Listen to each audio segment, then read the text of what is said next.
Alô, alô, meu querido aluno, minha querida aluna, que bom que você está aqui conosco no canal da Loja do Concurseiro. Para nós é uma grande honra recebê-lo e, claro, hoje eu quero conversar com você que já está na preparação do concurso do Corpo de Bombeiro Militar do nosso estado do Maranhão. Loja do Concurseiro que já fez mega eventos, já teve uma aprovação em massa e para nós com certeza sempre é muito grandioso, sempre é uma satisfação poder ajudar você que está aí nessa preparação para o concurso do Corpo de Bombeiro do Maranhão. O que acontece? Você já sabe, com certeza já sabe, se não vai estar sabendo agora. Nós temos aí já o concurso autorizado. A ideia são para 1.000 vagas, a previsão para 1.000 vagas, cargo de soldado. O nível de escolaridade é para ensino médio completo, tá bom? Tem que estar com ensino médio completo, certificado bonitinho bem aí. A idade mínima, 18 anos na data da posse, idade máxima, 30 anos até o último dia de inscrição no concurso. Ah, Elde, eu já estou velho, eu estou com 20 e poucos anos, faz tempo que não estudo. Não pense isso, pelo amor de Deus. Você precisa focar, você precisa acreditar. E nós acreditamos em você. Então não acha porque já tirou o ensino médio e já está com uns 5, 6 anos, talvez 8 anos lá atrás, não dá conta. Claro que você vai dar conta. Venha, você precisa estudar. Então 30 anos é a idade do último dia de inscrição do concurso. A altura sempre é algo muito importante também. Para homens 1,65 m e para mulheres 1,60 m, lembrando que a CNH, Carteira Nacional de Habilitação, carteira A ou B, já vai tirando, caso aí você não tenha, já vai também providenciando, porque isso é muito importante também, tá bom? Helder, e como é que nós vamos trabalhar? Temos uma equipe muito experiente, né? Uma equipe que já está aí há mais de 10, 15 anos na preparação de concursos e principalmente de concursos na área militar. Eu, Helder Coelho, que vos fala, trabalhando na geografia, também na atualidade, a professora Márcia de Química, Alessandro Pinon, que também é da geografia física, da geografia humana, da atualidade, um grande profissional, o nosso grande Petrônio aí, o cérebro da Loja do Concurseiro, a professora Yara de português, que também é aí um fenômeno em todo o Brasil, reconhecidíssima, né, premiada também, o professor Alain Miranda na matemática e no raciocínio lógico, o grande professor Antônio Pantoja, também muitos anos de experiência na história, está aí conosco nesse concurso, nesse projeto maravilhoso. O Neymar, grande habilidade na física, e o professor Emerson, que também dispensa comentários, um profissional muito dedicado, que também é da matemática, raciocínio lógico, como também fica na legislação. É uma equipe que com certeza vai lhe ajudar muito, né? Vai dar um plus, vai dar um gás, vai dar uma vitamina necessária na sua preparação. Vem com a gente, fecha conosco aqui na Loja do Concurseiro, até porque o preço está legal, né? O preço está muito bacana. Nós temos aqui, olha só, nós temos aqui, nesse caso de pré-edital, tá, gente? Pré-edital, nós vamos ter material apostila em PDF, e dois testes simulados. Lembra, 1.000 vagas e uma dessas vai ter que ser sua com certeza. Acredita ou não? Eu acredito. Eu acredito que você vai conseguir. Então acessa aqui, acessa www.lojadoconcurseiro.com.br e já vem aqui conosco, faça a sua inscrição e você já vai ter o seu acesso liberado, com certeza, já baixando os PDFs, já vindo com vídeo, vindo com todo o arsenal, com toda a sua munição que será necessária para você fazer uma grande prova. E tem que começar antes de sair esse edital. Comece antes de sair esse edital. Não espera não dizer, eu só vou sair como vier depois. Não vai para esse papo. Venha antes, que com certeza vai ser algo muito diferenciado. Beleza? Curso online, nós temos aí, será atualizado pelo novo edital, acesso, isso aqui é o bacana, 180 dias, videoaulas de teoria e exercício, apostila em PDF e mais 2 testes simulados. Vem comigo que eu tenho certeza que você vai conseguir a tua tão sonhada vaga no concurso público, você vai fazer parte aqui do Corpo Bombeiro Militar do Estado do Maranhão. Perfeito? Muito bem. Dito isso, vamos bater um papo sobre o que hoje, Helder? Nossa conversa hoje é sobre a inserção do Brasil na economia mundial. O que é isso, Helder, essa ideia da inserção do Brasil na economia mundial? Nós estamos diretamente nos referindo a um pensamento de entender como que o Brasil ele vai cada vez mais participando do processo globalizante. Como que nós vamos cada vez mais nos inserindo através do Mercosul, através de abertura da nossa economia, através de encontros ambientais internacionais, através dos BRICS. É muito importante você entender como que o Brasil ele vem se posicionando dentro das relações do capitalismo internacional. Então é por isso que é algo de grande importância. Mas para isso, se eu quero entender a inserção do Brasil na economia mundo, entender a inserção do Brasil no sistema capitalista, primeiro você tem que entender o basicão do conceito de globalização. Eu trouxe 2 conceitos para você hoje. Um conceito do professor David Harvey, da Universidade de Nova York, o outro conceito do nosso grande professor Milton Santos, que também tem aí várias obras de um profissional, foi um profissional muitíssimo renomado, um grande nome da geografia mundial. O que acontece? Por que eu preciso primeiro entender o conceito de globalização? Porque é necessário você entender as relações capitalistas para depois posicionar o Brasil, como que o Brasil fica nas relações capitalistas globais. Então, para o professor David Harvey, quando a gente fala de globalização, nós estamos falando do quê? De um sistema de organização capitalista. Para o professor David Harvey, a globalização compreende a organização do capitalismo que teve início ainda onde, Helder? Que teve início lá no século XV. Se teve início no século XV, teve início lá nas grandes navegações, na expansão marítimo-comercial, no mercantilismo, quando Portugal e Espanha são aí os baluartes, são os pioneiros nessas grandes navegações. Possuindo hoje uma proporção mundial de reorganização geográfica através da eliminação de barreiras e que objetiva principalmente a obtenção de lucro, principalmente a obtenção de lucro. Eis agora, preste atenção, globalização é uma reorganização do sistema capitalista, quebra de barreiras, teve início lá nas grandes navegações. O principal objetivo é o lucro, porém, a globalização deve ser entendida como um processo de desenvolvimento produtor de desigualdades no tempo e no espaço. A desigualdade temporal e geográfica. O que é isso, Helder? Facilita para mim. Se a globalização é entendida como capitalismo, uma das essências do capitalismo é a desigualdade. Essas desigualdades elas vão ficar presentes tanto no tempo como no espaço.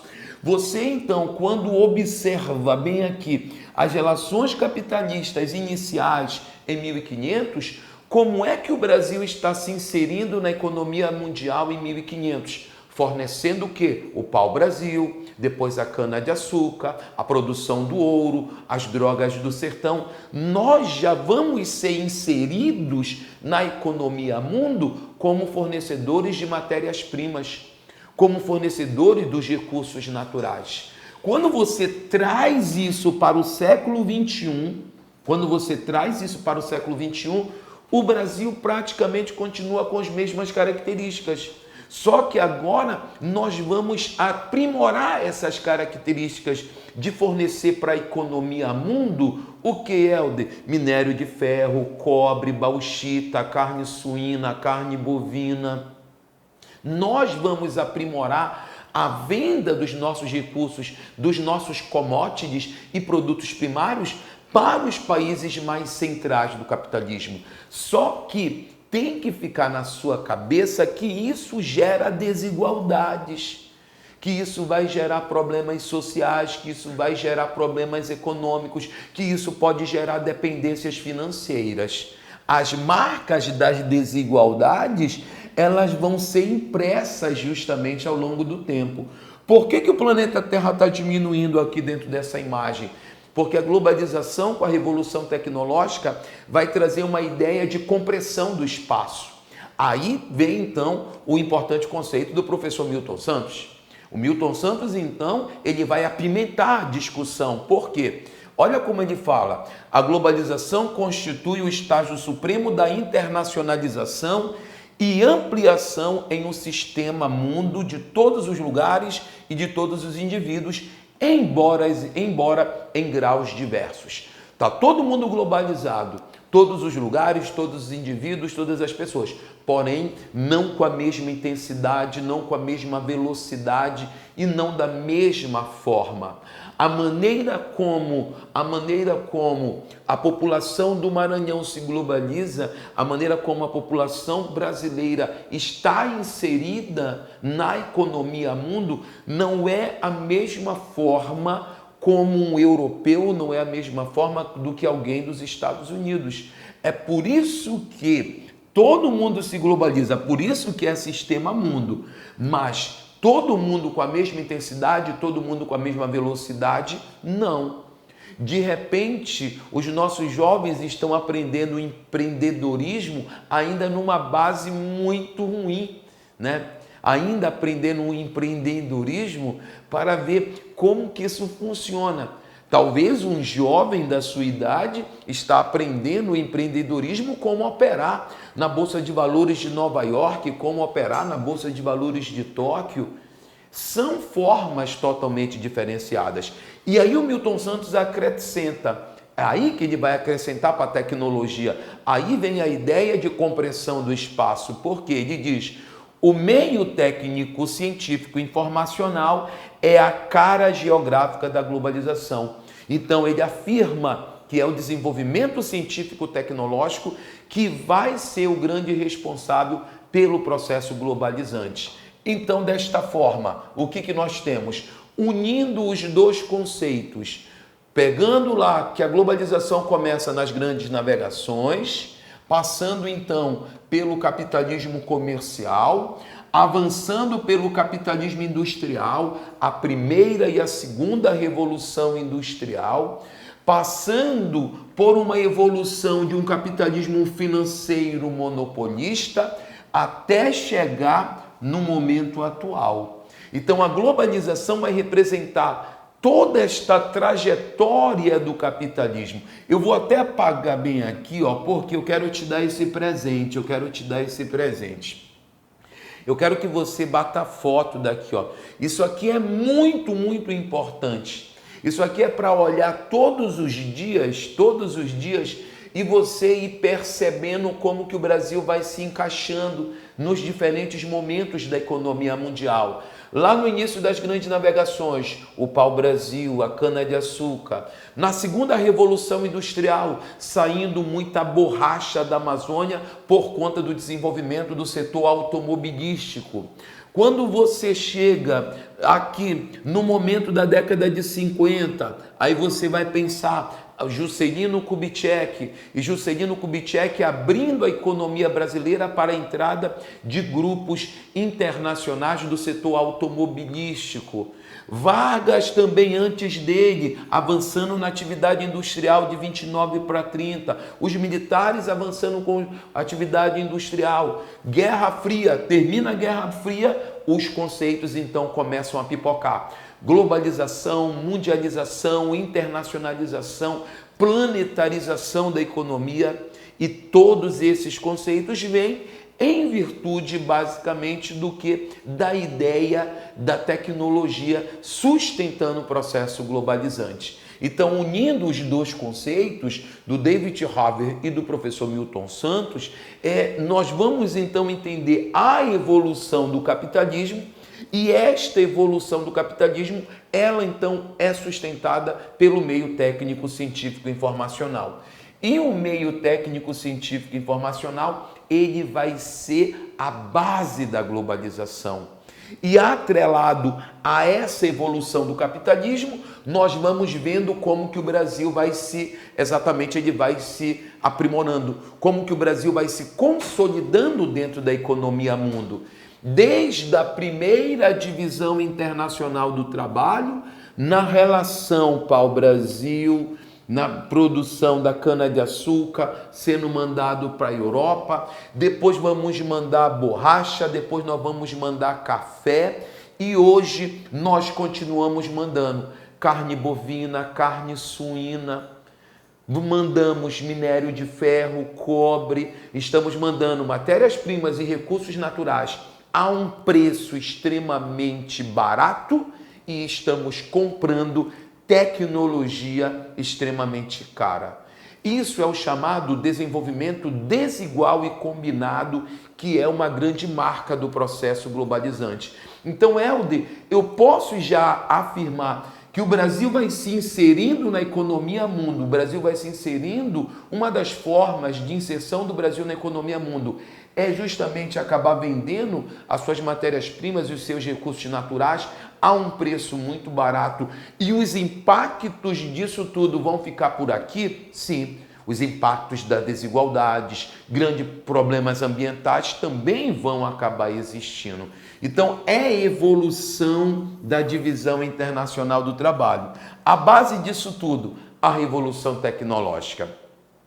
Hoje, na literatura mais especializada, a galera já vem dizendo, indústria 1.0, indústria 2.0, indústria 3.0, que era o que o Milton Santos falava de meio técnico científico, e agora, para muitos autores, teoricamente, nós estaríamos na quarta revolução industrial, que é a ideia da inteligência artificial e dos processos cyberfísicos. E essa revolução tecnológica é ela que vai fazer com que a globalização possa ser entendido como um fenômeno multidimensional.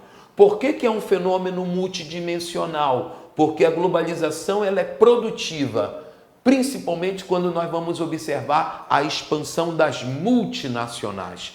E o Brasil tem um número significativo de multi ou transnacionais, que é o linguajar, que é o termo melhor. Hoje temos, você sabe que o Brasil tem um número muito expressivo de fábricas e indústrias de países da Europa e dos Estados Unidos. A nossa economia ela é transnacional porque nós temos um grande número dessas empresas que atuam em indústrias, que atuam em várias partes do mundo. A globalização ela é financeira? Também ela é financeira, porque grande parte dela vai ser operada nas bolsas de valores, o que o Milton Santos chama isso de quê? De circuito superior da economia. E nesta globalização financeira vai ficar bem claro, bem aqui a ideia do quê? Das cidades globais. Helder, o Brasil tem cidades globais? Tem alguma cidade global? Tem. A mais expressiva quem é? É São Paulo, que opera justamente a Bolsa de Valores a Ibovespa, o índice Bolsa de Valores do estado de São Paulo. Nós temos um circuito financeiro superior. A globalização ela é econômica? Também. Ela é uma globalização econômica quando nós vamos ver os países se unindo nos blocos econômicos. Então o Brasil também está aí? Também está aí. Por que o Brasil também está aí? Porque nós temos o nosso bloco econômico, que é o Mercosul, temos a CELAC, temos relações comerciais com várias partes do mundo. O Brasil faz parte de um agrupamento que nós vamos falar agora, que é diretamente dos BRICS, um importante agrupamento de países. Assim também como a globalização ela é cultural. Ela é cultural por quê? Porque nós vamos perceber que muitas das vezes nós estamos nos adaptando a consumo, né? A uma lógica de consumo, a uma forma de viver muito mais próxima de uma ocidentalização, de um estilo de vida da população dos Estados Unidos do que propriamente a nossa. Olhe você, quantas vezes será nós vamos no shopping ao longo do ano? Ou será que eu estou indo mais lá no centro histórico do Maranhão ou da minha outra cidade? Onde eu estou mais frequentando? Os meus hábitos alimentares, a minha forma de falar, a minha forma de vestir, de repente está rolando glocalismo, a influência do global no local. E a globalização também ela é ambiental, porque de uma determinada forma todos os países contribuíram para a crise ambiental hoje, todos os países. Uns com certeza contribuíram mais, principalmente aqueles países mais industrializados, acabaram tendo uma capacidade de emissão de gases poluidores muito maiores e outros menos, mas todos vão ter uma participação. E a solução, ela tem que ser uma solução conjunta. O Brasil também se enquadra aqui? Também.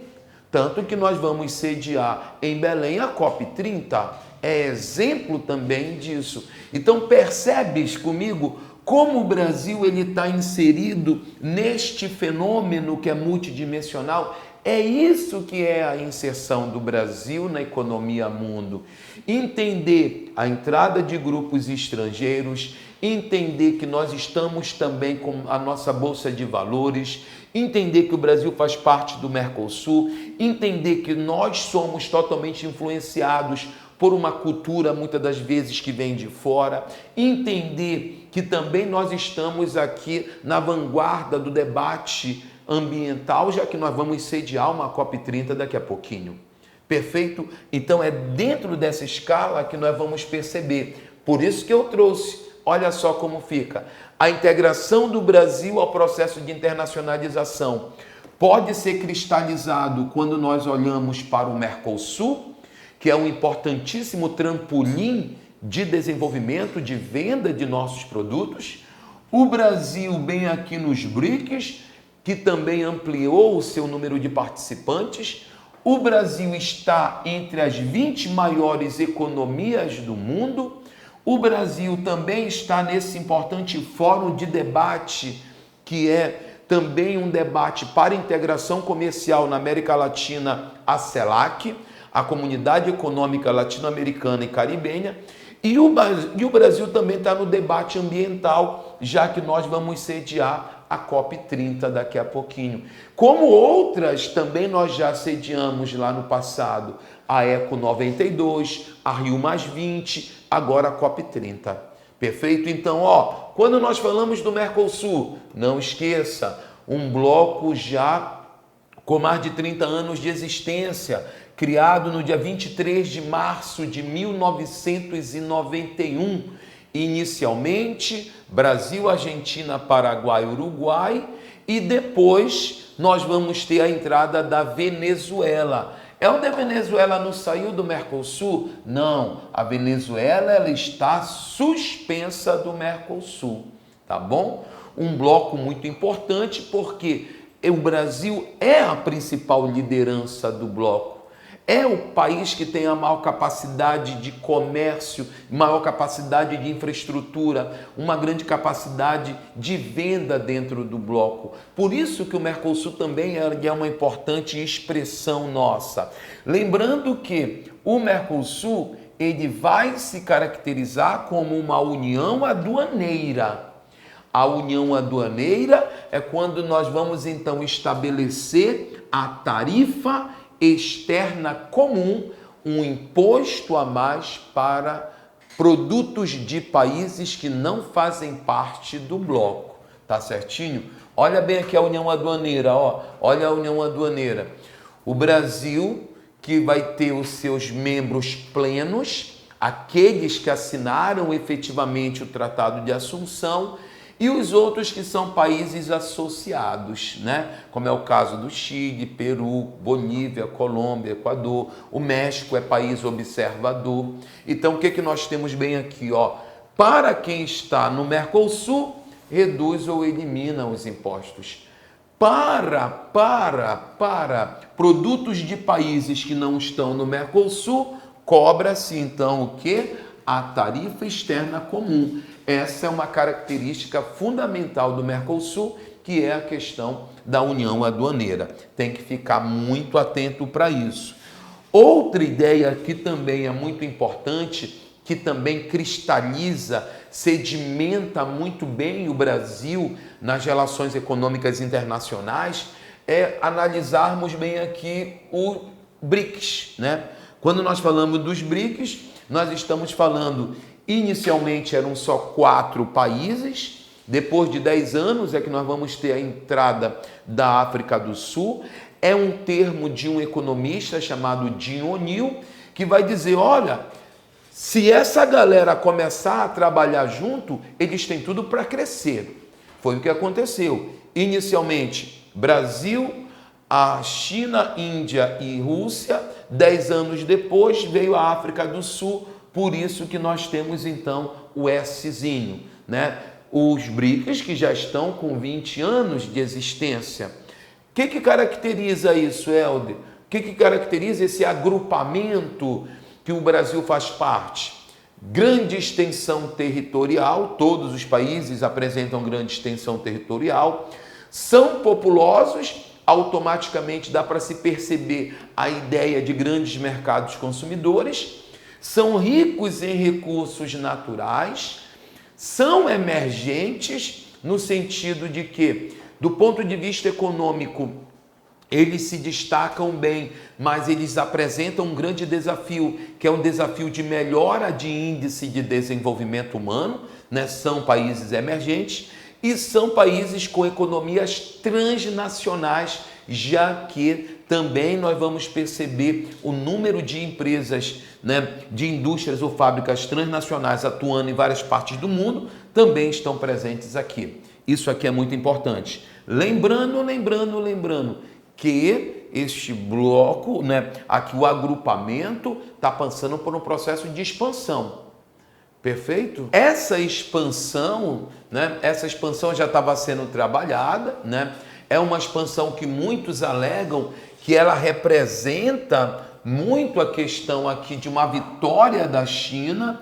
Lembra que a China vem automaticamente aí travando uma batalha comercial, uma batalha geopolítica com os Estados Unidos, e não é de agora.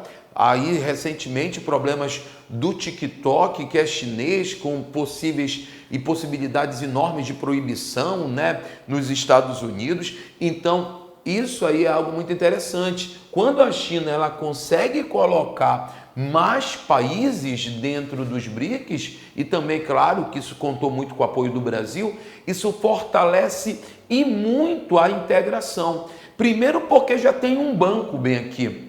Os BRICS já têm um banco de fomento. Agora já se falou na última reunião na possibilidade de uma moeda no bloco. E colocar mais países é algo muito interessante. Tem aqui a Argentina que está numa situação tanto quanto delicada ali com o Milei, né, com algumas reformas ali que estão sendo feitas. Nós temos a Argentina, a Arábia Saudita, o Egito, Emirados Árabes, Etiópia e Irã. Esses aqui são justamente os países aqui, né, os novos integrantes das próximas reuniões. A Argentina, o Milei, precisa de uma posição melhor, né? Já disse que não vai participar, depois já flexionou um pouquinho mais. Precisamos de uma melhor posição do Milei. Os demais, tranquilamente. Agora você tem que entender a geoestratégia que está sendo criada bem aqui, né? Arábia Saudita, Irã, grande produção de petróleo, perfeito? A questão energética está muito em voga bem aqui. A expansão de países, inclusive, olha só, Irã, que é um país que também tem uma relação muito arranhada com os Estados Unidos, é algo muito interessante e o Brasil está dentro dessa possibilidade, está diretamente nessa expansão, tá bom? Também nós tivemos aí nas últimas semanas o encontro do G20 aqui, né? O encontro de ministros do G20. Agora nós tivemos recentemente o encontro dos ministros da Fazenda. E o que é o G20, Helder? O G20 é formado pelas 20 maiores economias do mundo. E o Brasil também acabou sediando no Rio de Janeiro, depois foi para São Paulo, o debate sobre a integração dessas economias no combate às desigualdades, né? Percebe que o Brasil, mais uma vez aqui dentro do cenário geopolítico, tanto do G20, que a galera se reuniu, como também nós tivemos uma reunião recente da CELAC, que é a Comunidade Econômica Latino-Americana e Caribenha, e o Brasil mais uma vez aí praticamente tendo a capacidade de liderança e de diálogo. A CELAC é hoje o principal fórum de discussão da América Latina, né? Ela é formada pelos países da América do México para baixo, né? América Central, Sul e região caribenha. E o presidente atual tem articulado aí diretamente a ideia de integração maior dentro da América Latina, e isso aí posiciona o Brasil muito bem. Perfeito? É isso que tem que ficar na nossa cabeça. Helder, é muito importante eu estar acompanhando os noticiários, muito importante. Tem que ficar atento mesmo, apesar de que a pegada no concurso do bombeiro não é atualidades, mas como tem geografia internacional, o Brasil dentro do mundo, você tem que ficar muito atento para isso. Vamos fazer algumas questõezinhas aqui, ó. Vamos fazer? Olha só, inclusive uma questão que já foi aqui, olha só, do concurso do Corpo de Bombeiro do Maranhão. Diz assim, ó: o Brasil integrou-se nas últimas décadas ao processo de internacionalização da economia mundial. Os fatos que permitiram essa integração estão relacionados a seguir, à exceção de Bora ver. A participação do Brasil no Mercosul o integra aos países sul-americanos como a Argentina e o Uruguai. Tá certo isso, Helder? Tá certo. Lembra que eu quero o quê? A errada. Isso aqui tá certo, né? A participação do Brasil no Mercosul vai trazer parceiros. E os parceiros, Argentina, Uruguai, poderia também ter colocado o Paraguai, os outros também indiretos. A adoção de uma política protecionista por parte do poder público garante mercados externos aos produtos nacionais. Aí não dá. A política protecionista, dizer que ela está garantindo mercado externo, não. A política protecionista não é uma garantia de mercados externos. Ela não é. Não tem nada a ver. Os mercados externos vão depender do quê? Das relações que nós vamos fazer. Neste caso, se eu estou agindo de uma maneira mais dura, se eu estou tendo uma política muito protecionista, automaticamente os outros mercados também vão se fechar para os produtos brasileiros. Então não pode. Se o Brasil tem uma medida protecionista muito incisiva, muito rígida, é claro que também vão tomar medidas mais rígidas contra o Brasil. Está totalmente errado. Não é garantia, é incorreto. Letra certa é a letra B. A maior participação do comércio mundial devido ao aumento das exportações de commodities tais como soja e minério. Permanece isso, Helder? Permanece, né? Essa questão ela já está com um bom tempo, mas isso ainda está valendo e muito. Soja, minérios, que são importantes commodities na base de exportação do Brasil, até hoje, com certeza. A maior abertura aos investimentos diretos a empresas multinacionais que passaram a operar em diversos setores da economia. Também está valendo. Nós temos uma política de atração de grupos internacionais, de multinacionais, que nós chamamos isso de vantagens locacionais. A mão de obra barata, os incentivos fiscais, as isenções de impostos. E os governos né, seja ele numa escala municipal, estadual ou até mesmo federal, articulam para a entrada desse capital internacional. Isso é verdade. A intensificação das conexões com o exterior, graças aos investimentos realizados em infraestrutura de transporte e telecomunicações. Também isso melhorou e muito. Então, apesar de ter sido uma questão ali de 2012, mas tudo aqui está tudo confirmando ainda, né? Estamos aí cada vez mais com a questão de expansão de cabeamento, para facilitar a questão dos cabos de fibra ótica, a questão da integração digital maior, a questão da indústria 4.0 avançando. Isso tudo vai comunicar aí de uma maneira mais expressiva com o exterior. Então, a única incorreta na primeira questão é letra B de bola. Vamos ver bem aqui agora, ó. Olha comigo a evolução do gráfico. Evolução da participação de países no comércio internacional. China, Coreia do Sul, México, Índia, Brasil e Suécia. Muito bem. Numa escala de tempo grandona, ó, de 76 vindo para 2005, ó, o Brasil crescendo, a China crescendo mais ainda a sua participação no comércio mundial. Lembrando que o principal parceiro comercial do Brasil é a China. E grande parte daqueles minérios e da soja que apareceu ali são comprados diretamente por conta dos chineses. No comércio mundial, o Brasil possui hoje a condição de global trader, estando, portanto, comprometido com os princípios do multilateralismo e do liberalismo comercial. Certo, Helder? Lindão! Letra certa é a letra A. O Brasil é um global trader porque tem o seu bloco econômico, mas tem uma relação de comércio com várias outras nações do mundo. O Brasil defende as ideias do multilateralismo e da liberdade do comércio mundial. Perfeito. Letra certa é letra A.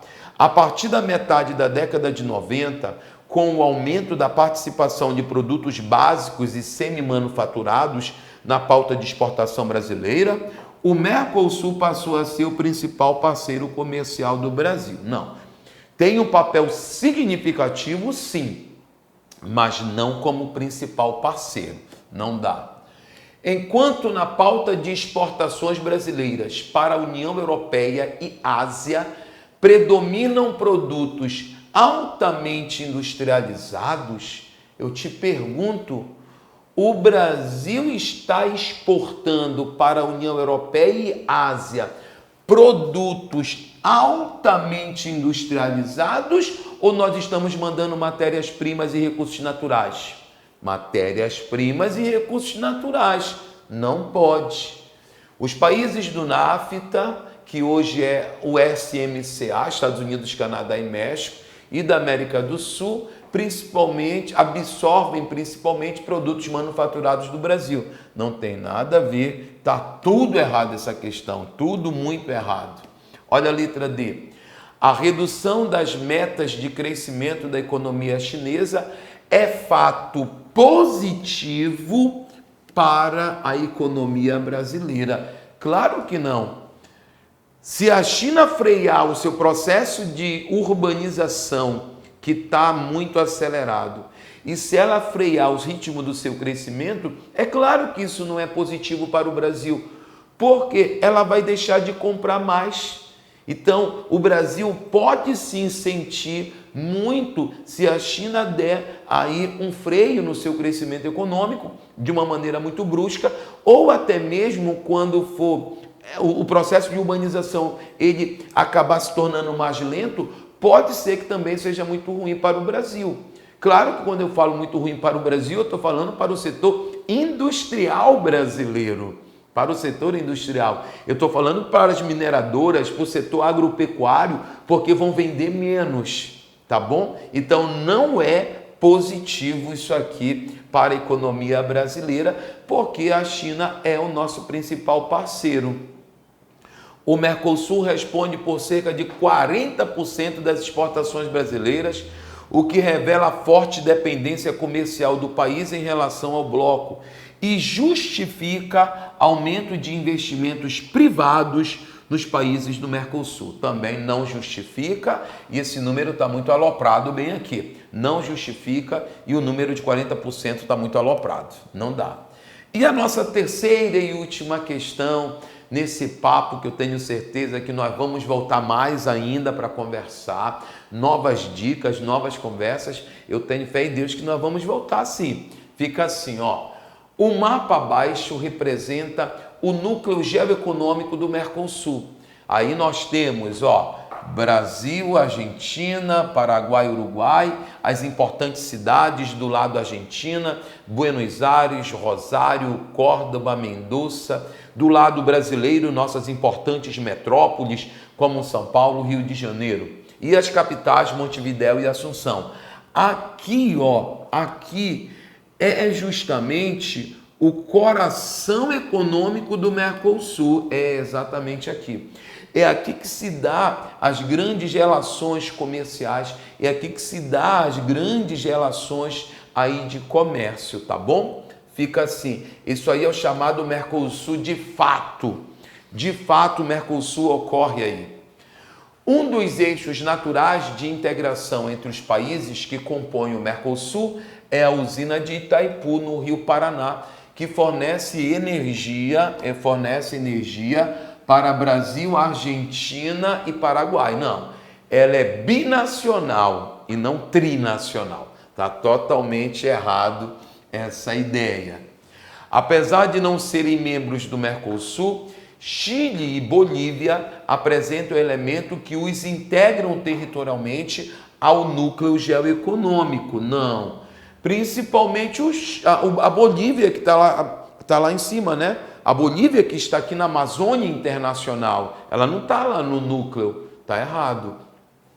Apesar dos rios platinos percorrerem terras de 4 países membros do Mercosul, eles dificultam a integração destes. Isto porque percorrem terras de elevada altitude, fato que torna inapropriável para a navegação. Claro que não.